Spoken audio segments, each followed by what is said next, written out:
Hello, David Paul here. Time for a video. Haven't been posting my videos because progress is very slow and it's not very exciting. But anyway, the tiny house, the roof is complete. I just need to jack up the edges here. I've got 5 tiles to put in there, which I will now do. That'll take me about, I don't know, working them in maybe as much as an hour absolute. The most it can take. Then that's complete. The leading edge of where the water will run down is, you get drips coming into the house and they will be allowed to run off here and they won't come in here and affect furniture or any possessions in this area here. So we now have a functional tiny house. I have to take this ugly beam down, which will be used to make a table at some time in the future, and probably get all these wood things out of here, take the 3-piece suite out, bring the bed in, wash everything, clear the floor. I am slowly scraping off the cattle dung, 100-year-old cattle dung, which is like hammered down like hardboard, scraping it off the floor, sweeping it away, taking it outside and dumping it up on my land and wherever. I used to think that might be a hazard, but it's not. It's only cows' compost, so it's perfectly harmless. In fact, I've put it on plants and the plants seem to like it, so that's an indication that that's fine.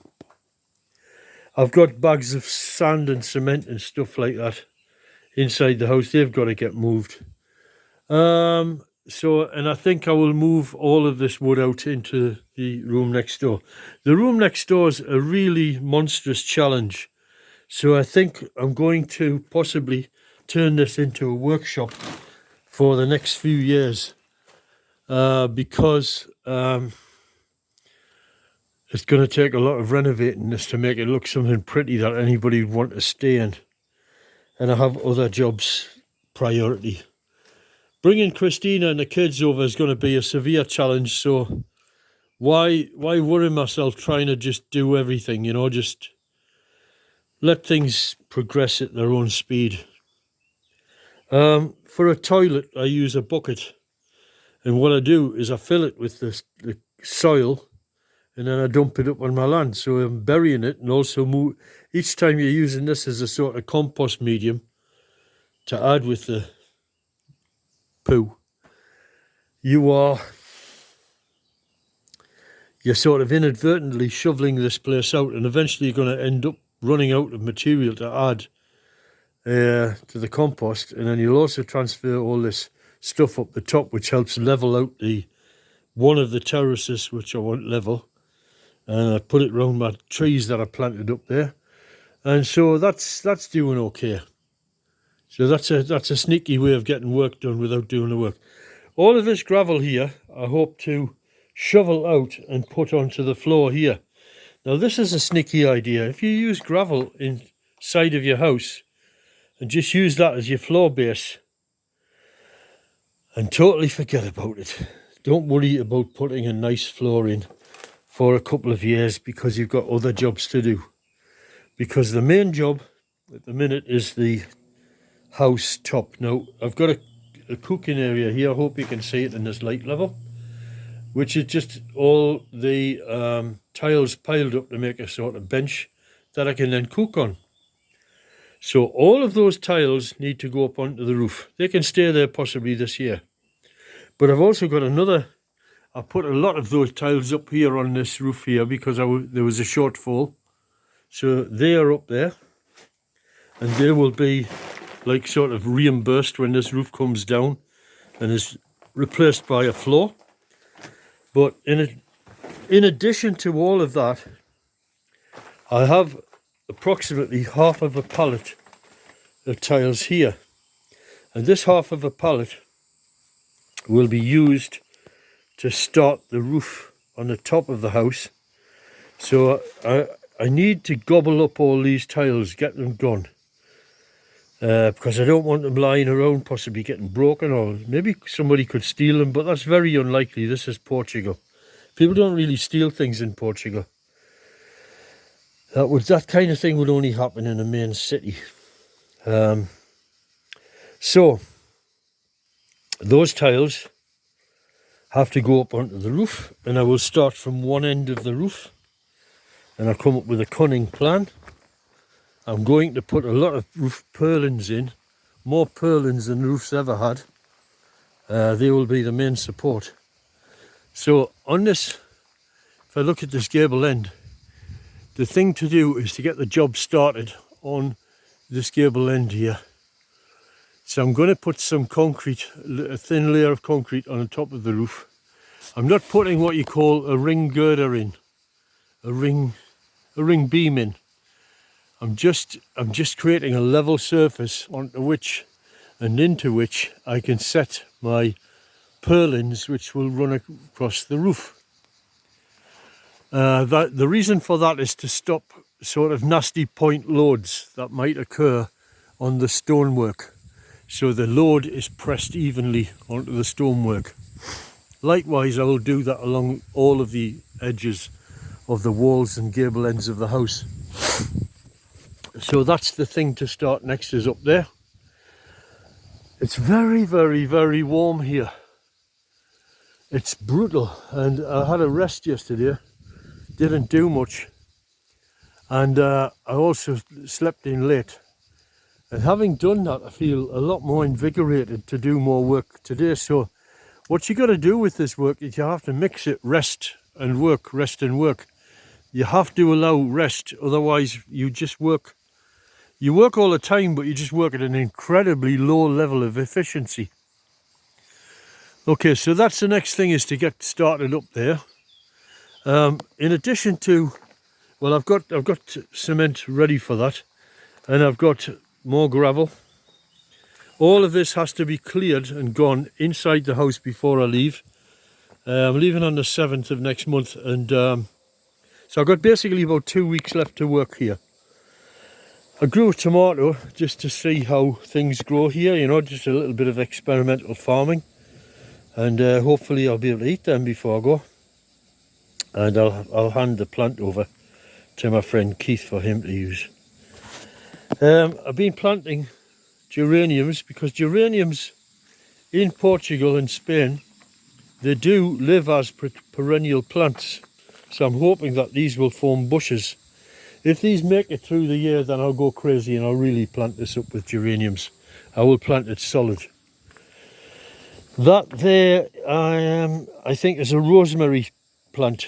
I want a bit of green, casting some shade on the front of the house. I've got an oleander plant here, which is, it's doing okay, but it keeps turning leaves yellow. I'm not really sure what the hell is going on with this thing. It's not dying, but it's not thriving as much as I thought it should do. But we'll see. If it lives, it lives, and if it doesn't, it doesn't. So that's that. Oh yes, and I'm trying to get a lot of greenery against the walls to cast shade on the house. So the idea is to grow climbing plants up the wall. And at this very instant, I've just had a good idea. I'll tell you about that in a second. Anyway, this here plant is a Clematis alba, which is evergreen, and I'm going to grow this up the side of this wall, and I've got to try and cover this wall. I don't own the land over here. What I would like to do, if I did own the land, is put a barrier up here, like a sort of greenhouse type effect, and cast some shade onto the house, and you would walk inside in a sheltered area and turn that top area up into a garden. But like, we'll see if I'm able to buy that. We will see. So that's that. What else is going on? Oh yes, I just said that. I just at this very second had an idea. I'm growing these, they're called sedums. They're a sort of succulent plant, and they're very tolerant to drying conditions and stuff like that. So what I could do, if I just can't get these damn plants to grow, these climbing plants, and I can't get that wall covered with greenery, what I could do is what's called a green wall. So simply put a trellis up there and plant loads of plants in pots. And if I use things that don't mind drying out a bit, like these sedum things, maybe that will do the job. We will see. There's a thing called a Christmas cactus, and I'm not really sure if that can live outside. I should have a look and see if I can get any of them, because in Portugal I think it could do it. Anyway, a central thing I'm doing is this little baby. You will know in my previous videos I've been making videos about these things. This is a cross of Paulownia tomentosa, but it's a sterile seedling. So this cannot breed, it cannot take over the countryside, not like eucalyptus or anything. It's the fastest growing tree in the world. And I want to grow some of these for various purposes. Lightweight construction jobs. And this is the only tree that I've managed to get to succeed either here in Portugal or in the Philippines. I had 17 of these trees growing here in Portugal, germinated and living. And this is all I have got left, is one little tree. And it has taken me 6 weeks at least solid. No, it hasn't. It's taken, what is it? 1, 2, 3, 4. 3, 4 is it 12 minus, yeah. This has taken 10 weeks to grow. 10 weeks to get to that stage. The fastest growing tree in the world. Please God, will you just grow, you know? Once I get it up to a sort of viable level, I can plant it out, and I'll mollycoddle it in nature, and hopefully it'll be okay. I'm terrified to feed it, I'm terrified to do anything, and I can't find any water soluble fertilizers here in Portugal either that will feed it.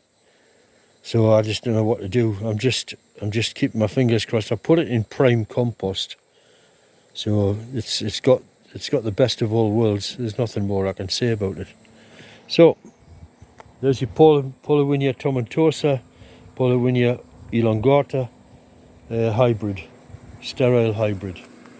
And that's it. So that's it for the moment. I'll do another video on my land at the back of the house, what I've been doing there with regard to planting trees. And that's it. So nearly done. That's the last bit to do. This has got to go, and all of this crap has got to go out of here. And those walls need to be plastered to give it a sort of a homey feel for when I come back. I need to have something normal looking. Something normal looking. Even the garage that I'm staying in at night kind of looks acceptable. And this really is a pigsty. This is just a building site. It's dreadful. So I need to get something like that. Oh, do I have a neighbour driving past? Yes, I do.